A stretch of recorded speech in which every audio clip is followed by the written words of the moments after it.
Bataille à distance. Ce dimanche 6 avril, il y aura embouteillage sur les chaînes d'infos.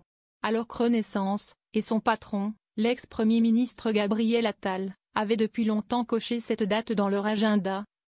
L'annonce d'un meeting du RN place Vauban au même moment à Paris est venue tout chambouler. Le calendrier judiciaire n'avait pas totalement été anticipé par les stratèges macronistes.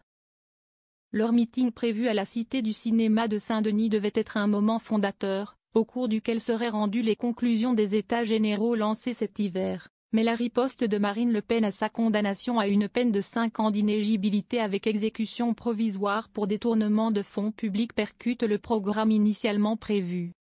Ainsi, sur les coups de 15h30, dimanche après-midi, Marine Le Pen et Gabriel Attal prendront la parole au même moment. Ils seront accompagnés de Jordan Bardella et Éric Ciotti d'un côté, Gérald Darmanin et Elisabeth Borne de l'autre. Un face-à-face tout sauf anodin dans un contexte aussi éruptif. Dimanche, une question simple sera posée aux Français. Est-ce qu'ils veulent que la France devienne l'Amérique de Trump? Place Vauban, la réponse sera oui. À la Cité du cinéma, la réponse sera non, explique-t-on dans l'entourage de Gabriel Attal, assumant de convertir ce grand raout en happening pour la justice et l'état de droit. Le Pen et Trump portent le même discours de délégitimation de l'autorité judiciaire et d'attaque de nos institutions. Ils disent que la France n'est plus une démocratie. Nous ne pouvons pas laisser passer ça, explique un stratège du parti présidentiel. Préfigurateur du débat de 2027. Dans chacun des deux camps, on assume de faire de l'affrontement une démonstration de force à 2 ans de l'élection présidentielle.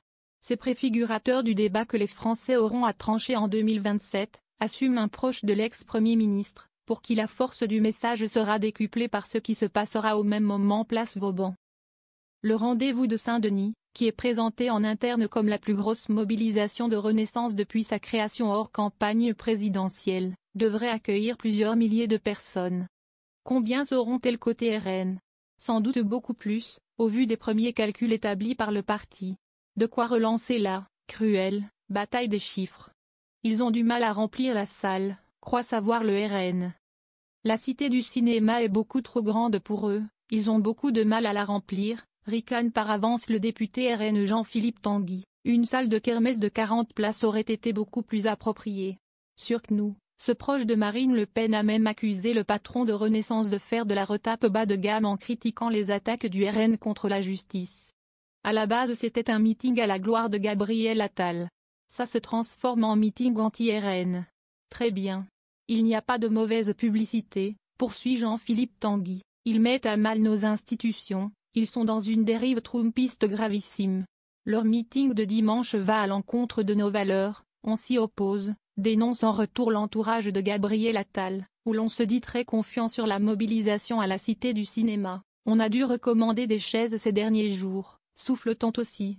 À gauche, une contre-mobilisation se prépare avec la France insoumise, les écologistes, Génération, Attaque, des associations.